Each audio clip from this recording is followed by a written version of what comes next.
Mas eu quero convidar os irmãos para nós abrirmos as nossas Bíblias novamente na primeira carta do apóstolo São Paulo aos Coríntios,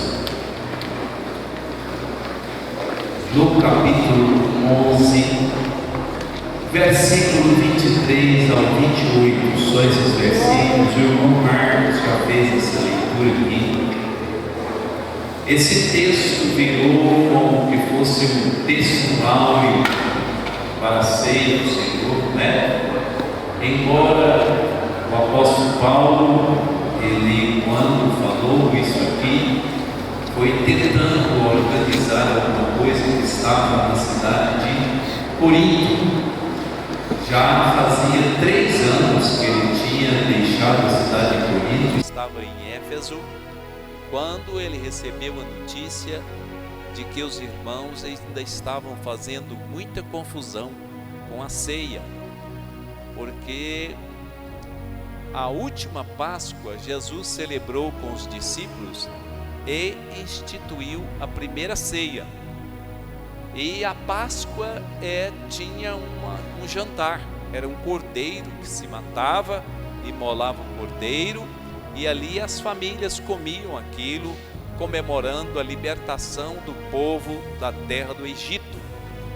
E depois o Senhor instituiu a ceia, logo após participar da Páscoa com os seus discípulos. Foi a última Páscoa e a primeira ceia ali com os discípulos foi instituída. Então o povo de Corinto aprendeu a comer muito. E tinha uns irmãos que passavam necessidade, ficavam sem comer, né? E ele veio para dar uma organizada. Então, versículo 23 diz assim, vamos ler juntos. Eu vou ler, os irmãos só acompanhem na leitura silenciosa. Porque eu recebi do Senhor o que também vos ensinei, que o Senhor Jesus, na noite em que foi traído, tomou o pão. E tendo dado graça, o partiu e disse: tomai e comei, este é meu corpo que é partido por vós. Fazei isto em memória de mim. Semelhantemente também, depois de ceiar, tomou o cálice, dizendo: esse cálice é o novo testamento no meu sangue. Fazei isso todas as vezes que beberdes, em memória de mim. Porque todas as vezes que comerdes esse pão e beberdes esse cálice, anunciais a morte do Senhor até que venha. Portanto, qualquer que comer este pão ou beber o cálice do Senhor indignamente, será culpado do corpo e do sangue do Senhor. Examine-se, pois, o homem a si mesmo, e assim coma deste pão e beba desse cálice. Oremos. Senhor nosso Deus, sou pequeno demais para o tamanho da responsabilidade que o Senhor colocou em nossas mãos, mas quero louvar o teu santo nome e lhe agradecer por tamanho privilégio, por tamanha oportunidade de estar mais um dia neste ministério, para celebrarmos juntos a ceia do Senhor, em memória de tudo que o teu Filho amado fez na cruz do Calvário por nós. Pai Santo, que o Senhor possa dispensar a tua graça e a virtude celestial, para que os teus servos venham compreender a tua perfeita vontade, em nome de Jesus. Amém. Deus abençoe os irmãos, podeis assentar. Estamos a poucos minutos de terminarmos o ano. Na virada nós vamos cumprimentar uns aos outros. Eu aconselho que só os parentes abraçam, né? Pode cumprimentar, embora a vontade é de abraçar, de confraternizar com todos, né? Olha, 1 Coríntios, ele foi escrito pelo apóstolo Paulo 3 anos após ele sair de lá, e os irmãos estavam fazendo confusão na igreja com a ceia do Senhor, comendo, né? Mas para entendermos um pouquinho esse texto em foco, nós temos que lembrarmos daquela celebração da ceia que o Senhor fez lá em Lucas, fez lá atrás. Jesus, quando reuniu com seus discípulos, os discípulos começaram a perguntar um para o outro qual que ia sentar à direita, qual que ia sentar à esquerda, qual que seria maior no reino dos céus. Mas aí, naquele mesmo dia, Jesus pegou uma toalha, cingiu com ela e pegou uma bacia e veio para lavar os pés dos discípulos, dando para os discípulos uma lição muito grande de vida. Naquele dia também, Jesus predisse que Judas Iscariotes o ia trair, na mesma reunião. Quer dizer, Judas Iscariotes já tinha providenciado a venda de Jesus. Mas Jesus não ficou naquela reunião resmungando porque alguém o tinha vendido, irmão Wilson. Ele não ficou resmungando e nem ficou lá falando mal de Judas Iscariotes. Ele sabia o que Judas Iscariotes tinha feito. Mas ele estava naquela reunião, não estava preocupado com isso. Ele predisse a traição de Judas porque ele é profeta por excelência. Aliás, fora dele, ninguém é profeta. Ele também prediz que Pedro o há de negar. Pedro não concorda com aquilo, mas Pedro o nega. Jesus também dá breves ensinos naquela noite da ceia, dá um novo mandamento naquela noite da ceia, naquele dia da ceia. Jesus dá lições que chegam a ser enigmáticas.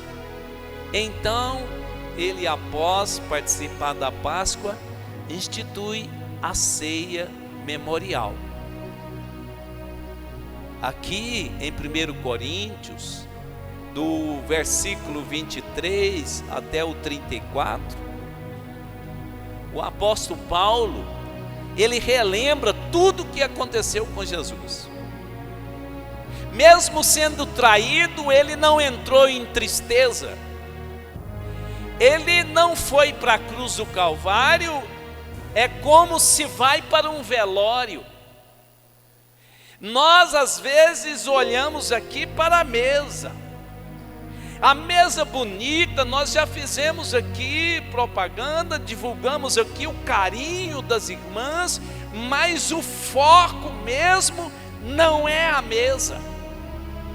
O foco aqui, o que temos que ter em memória, é o que ele fez lá na cruz do Calvário.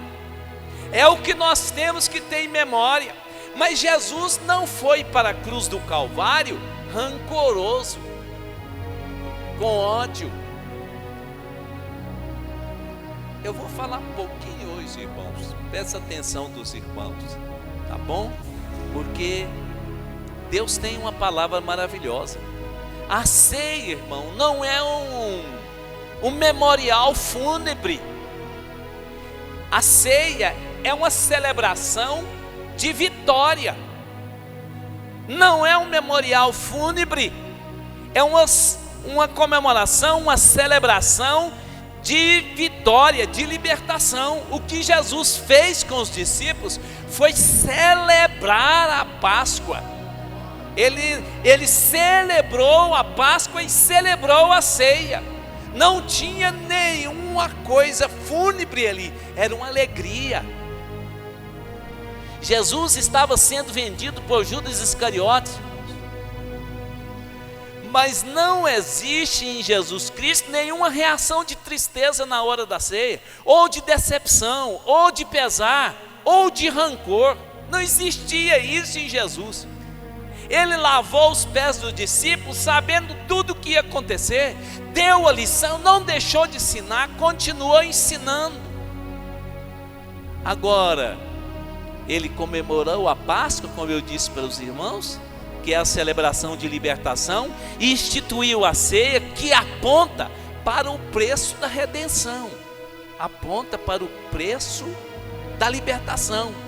Agora, Jesus caminha para a cruz, mas quando Jesus caminhou para a cruz, nós já vimos em filmes, sabemos pela Bíblia Sagrada, por tantas histórias, cada um conta uma história diferente. Há quem conta a história até de que Jesus foi pregado na cruz, ele estava no chão, e quando eles levantaram a cruz para colocar a cruz no buraco, diz que ela deu aquele supapo, tá, e as mãos dele começaram a rasgar, e de tão forte que foi aquela pancada. Agora as pessoas meditam pouco nisso, o que Jesus foi fazer ali na cruz, e às vezes a gente olha muito para a mesa e esquece de olhar para a cruz. Agora ele não foi com rancor, mesmo a gente sabendo que ele estava sofrido, mas ele foi mesmo cansado, sofrido, porque tiraram o sangue dele, bateram nele, judiaram com ele. Teve alguns que falou: olha, você é rei, merece uma coroa. Puseram uma capa nas costas de Jesus e bateram com uma cana na cabeça de Jesus. Aqueles espinhos devem ter entrado, mas Jesus foi para a cruz sem desistir dela, porque quando ele subiu na cruz, ele foi coroado pelas mansões celestiais. Ele foi coroado pelo Pai. Ele estava subindo ali, não quem que estava subindo para uma derrota, mas como quem estava subindo para um pódio. Eu penso que a alegria de Jesus, a satisfação de alma e de coração, embora sofrido, porque como homem ele sofreu, mas eu penso que a alegria dele era muito maior do que a de Jacó. Jacó trabalhou 7 anos pelo amor de uma mulher, e depois ele descobriu que casou com uma mulher enganada. Eles enganaram ele, e o sogro disse: você tem que trabalhar mais 7 anos para você casar com ela, porque ela é mais nova. Ele falou: não, então eu vou trabalhar mais 7 anos. E a Bíblia diz que aquele foi como nada, porque ele pensava: a recompensa é grande, o presente é grande, é maravilhoso. Agora eu fico pensando o tamanho do amor divino, porque ele estava ali na cruz pagando o preço. Eu vou resgatar minha noiva, eu vou resgatar minha noiva, eu vou resgatar minha noiva. E subiu a cruz do Calvário para resgatar eu e você, para nos resgatar. Agora, irmãos, olha, nós precisamos estar sempre olhando para trás, porque ele disse assim: fazei isto em memória de mim. O que ele estava fazendo era entregando uma carta de declaração de amor para a igreja. Às vezes a gente pensa: os fariseus é que mataram Jesus. Ou a gente pensa assim: não, a culpa é de Judas Iscariotes que vendeu Jesus. Ou então nós pensamos o seguinte: a culpa é dos sacerdotes que vendeu Jesus. Não, a culpa é dos soldados romanos. Não, a culpa não foi de Pilatos, não foi de Herodes, a culpa não foi dos soldados romanos, a culpa não foi de Judas Iscariotes. Sabe de quem foi a culpa? Foi nossa. A culpa foi nossa. E sabe por que ele pagou? Porque ele te ama e queria provar esse amor por você, por mim, por nós. Foi uma declaração de amor que ele fez, e ele quer que nós olhamos para a cruz para ver o tamanho da declaração de amor que ele fez. Como é bom ouvir uma declaração de amor, pastor Osiris. Eu estava estudando em Pindamonhangaba e já estava noivo com a pastora Arlene. E eu até sentia o cheiro do carteiro. Naquela época não tinha celular, e eu ficava ansioso para ver a carta. quando eu pegava a carta, eu lia a carta quase que quem estivesse comendo as palavras, e numa vontade de ver ela dizendo: eu te amo. Que maravilha! E eu ia escrever a carta também. Eu tentava extrair do meu coração, da minha alma, o máximo de sentimento possível para pôr ali, para que quando aquela carta chegasse até ela, ela pudesse ler a carta e ficar tão feliz quanto eu ficava quando recebia a carta dela. Então era aquela trocas de palavras de amor, e nós não tínhamos nenhuma tristeza quando recebíamos a carta. Jesus também não teve nenhuma amargura, a não ser a amargura que os homens queriam oferecer para ele como vinagre, como fel, e ele rejeitou. Mas ele tinha uma doçura de saber: estou conquistando a minha igreja amada, estou conquistando a minha amada. Olha, se você observar e compreender o passado, você saberá que ele amou voluntariamente, irmãos. Foi voluntário, único. Nós temos um mandamento: amai-vos uns aos outros. Mas a cruz, irmãos, ela é uma prova de amor. A cruz, irmão, na verdade, a cruz, se você analisar, ela é um pedido de casamento. A cruz é um pedido de casamento. Às vezes nós não focamos para ela, para entender o quanto Deus nos amou, o quanto Deus nos queria, o quanto Ele quis dar a sua vida por nós para nos resgatar. Era a única maneira, não tinha jeito de resgatar a igreja. Nada, não tinha nada que se fizesse para que a igreja voltasse a ter luz, voltasse a ser viva. Não tinha nada, já tínhamos morrido, mas Ele pagou o preço por nós. Outra coisa, precisamos olhar para o futuro. A ceia é em memória até que Ele venha. Eu não sei se Ele vai vir amanhã, ou que dia que Ele vai vir, pastor Júnior. Eu não sei, pastor Adriano, que dia que Ele vai vir, mas eu quero estar preparado para recebê-lo ainda essa noite, se Ele vier hoje, né? Olha, até que Ele venha. E Ele disse: anunciais a morte do Senhor. Você tem anunciado, irmão? Você tem anunciado? O melhor jeito de você pregar o evangelho é com sua vida, com seu testemunho, testemunho de caráter, testemunho de fidelidade. É o melhor jeito, não tem outro jeito. Você pode fazer o que for, se você não tiver uma declaração fidedigna de amor, você não ama coisa nenhuma. Eu estava vendo, até queria passar aqui para os irmãos, esqueci de pedir os meninos para colocar a palavra mais bonita que teve no Brasil, do noivo para uma noiva. Ele falou bonito, mas dentro de pouco tempo ele traiu a noiva, traiu a esposa. O que adianta isso?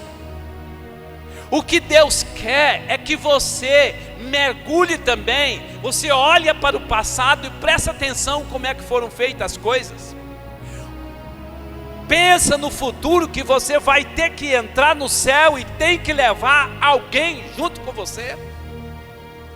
Mas Ele também mandou você olhar para o presente, para dentro de você. Examine-se a si mesmo. Hoje em dia a maior dificuldade que tem é para as pessoas examinar a si mesmo. Ele vai voltar. E nós já temos o seu testamento.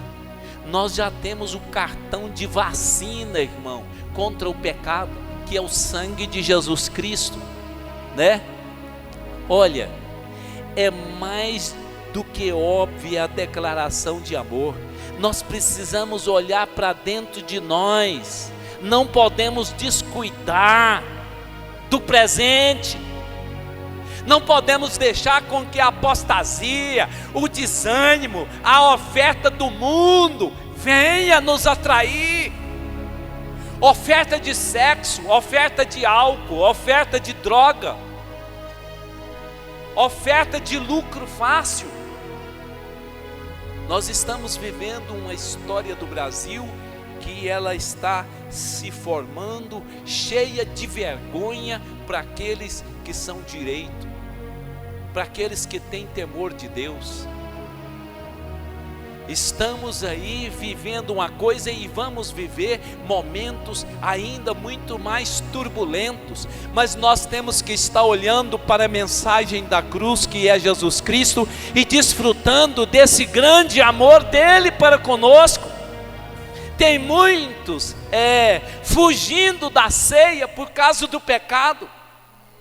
Tem muitas pessoas que nem vêm na igreja por causa do pecado, estão fugindo da ceia, não toma a ceia, bebe, fica com vergonha de vir, faz coisa errada, fica com vergonha de vir, mente, fica com vergonha de vir. Mas a Bíblia não nos ensina a fugir da ceia por causa do pecado, mas nos ensina a fugir do pecado por causa da ceia, fugir do pecado por causa da mensagem da cruz, fugir do pecado porque o nosso noivo, o noivo da igreja, é íntegro. Ele não deu só o dízimo, ele não deu só 10% da vida dele, ele deu toda a vida dele por nós. Irmãos, como seria uma declaração de amor que você faria? Como seria? Olha, Jesus, ele não gosta do engano, ele não gosta de mentira, ele não gosta do farisaísmo, ele não gosta de palavrão, ele não gosta de fingimento, ele não gosta de palavras doentes. Tem muitos crentes falando palavras doentes. Vai fazer qualquer coisa, e merda, vai fazer qualquer coisa, mas que desgraça. Irmão, se você tiver com o coração cheio dessas palavras, você acha que Deus está no seu coração? Você acha que Deus habita no meio dessa lambança? Eu creio que aqui, todos os que estão aqui, fugiram do pecado por causa da ceia, estão olhando para Jesus, estão olhando para Jesus. Olha aí, a maior expressão de amor do universo, irmão. Como poderia ter sido? Já falei para os irmãos, eu passei lá perto de um pé de ipê, peguei um galho daquelas flores, falei para o meu companheiro, falei, isso aqui é remédio para o coração. Ele até pensou que eu ia fazer chá, pastor Júnior. Aí eu falei, não, eu chego lá e dou para a pastora Arlene, aí ela fica com o coração, beleza. Como é que você faria uma declaração de amor? Compraria um buquê de flor? Como é que você faria uma declaração de amor para a sua noiva ou para o seu noivo? Daria um anel de formatura? Como você faria declaração de amor? Fica sabendo que Jesus poderia ter feito como declaração de amor pela igreja um arco-íris de estrelas. Ele poderia ter usado todos os raios e relâmpagos do mundo e escrito no horizonte, igreja, eu te amo. Ele poderia ter dito igual ele fez com Noé, olha e vê o arco-íris e vê o sinal. Ele poderia ter dito para a igreja, olha, lembra quantas pessoas eu ressuscitei, lembra quantos milagres eu fiz, quantos cegos eu fiz enxergar, quantos mudos eu fiz falar. Ele poderia ter falado, lembra que eu ressuscitei Lázaro depois de muitos dias. Ele poderia ter dado qualquer coisa magnífica para testemunho.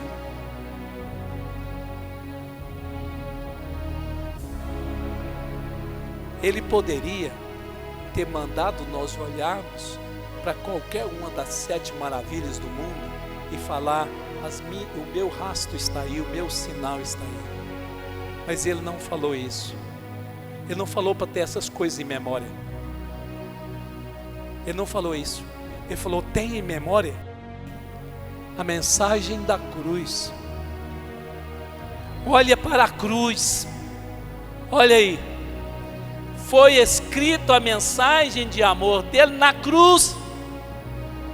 Ele poderia ter ordenado a sua memória em qualquer uma dessas coisas. Ou poderia ordenar algo assim, olha, tem memória de mim que eu multipliquei os pães. Tem memória. Quantas 1000 pessoas? Lembra? Mas ele não falou isso não. Ele falou, olha para a cruz. Todas as vezes que vocês fizerem isso, participar do pão, participar do sangue, tenha memória de mim, lembra do que eu fiz para vocês. Ele está dizendo o seguinte, lembra da declaração de amor que eu te fiz? Lembra? Agora, quem não respeitar a declaração de amor que ele fez, não vai morar com ele. Quem não respeitar a declaração de amor que ele fez, não merece o amor dele. Ele não quer que você o engane. Ele não quer que você seja um traidor. O que ele está querendo que você tenha em memória, e examine você mesmo, e tira tudo que não presta do seu coração, e deixa só ele reinar. Só ele reinar. Queria falar ainda muito mais acerca desse grande amor, mas nós estamos chegando à meia-noite. Mas eu queria que você entendesse que tudo que você faz errado é ao contrário do que ele ensinou. Todos nós somos pecadores e é muito fácil de fazermos errado. É muito fácil de fazermos errado. O inimigo dá oportunidades para a gente fazer muita coisa errada. Mas ele não quer que nós façamos nada errado. Agora, o importante, ou olha o importante, ele perdoa. Ele nos ama tanto que perdoa. Ele perdoa tanto que ele mandou um profeta casar com uma prostituta. Casa com uma prostituta. Ele foi e comprou ela no mercado, na feira, casou com ela. Dentro de pouco tempo ela traiu ele e foi embora. E Deus falou com ele, vai lá e busca ela de novo, casa com ela. Ele foi, buscou, casou com ela de novo. Passou dentro de pouco tempo, ela traiu o profeta de novo. E Deus falou com ele, busca de novo. Senhor, mas o que é isso? Ele falou, é para você saber o que meu povo faz comigo. Mas vai existir um momento que não teremos mais tempo de desfrutar desse amor. Chega o tempo do fim, quando os clarins tocar. Agora tem muitos que faz isso com falsidade. Aí vai falar para o próprio Jesus, Senhor, eu profetizei, Senhor, eu preguei, Senhor, eu tomei ceia, eu fiz em memória, e vai dizer, apartai-vos de mim, malditos, para o fogo eterno, porque eu não vos conheço. Convido a igreja para se colocar de pé.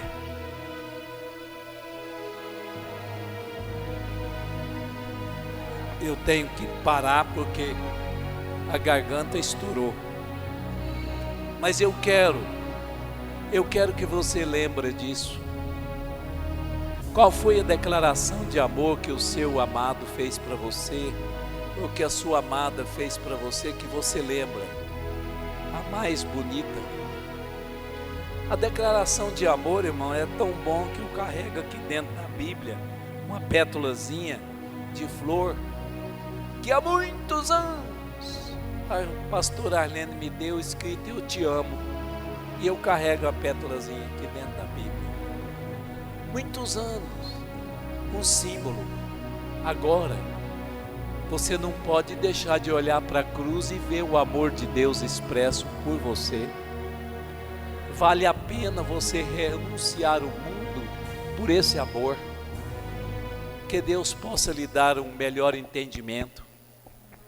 Que Deus possa lhe esclarecer, que você possa sentir isso. Alguém aqui tem coragem de fazer uma declaração de amor para Jesus?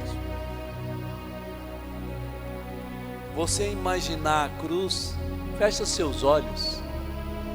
Imagina a cruz. Agora lembra daquela atitude e ele dizendo: eu te amo. Eu te amo. Paguei a sua dívida, você não deve mais. Paguei a sua dívida. Agora vê se você tem coragem de falar para ele que ama ele. Pai, eu amo teu filho Jesus Cristo. Amo a tua obra. Amo a tua lei. Pai querido, mesmo com dificuldades, continua nos dispensando a graça, para que não venhamos a parar. Em nome de Jesus, eu te amo, eu te amo, eu te amo.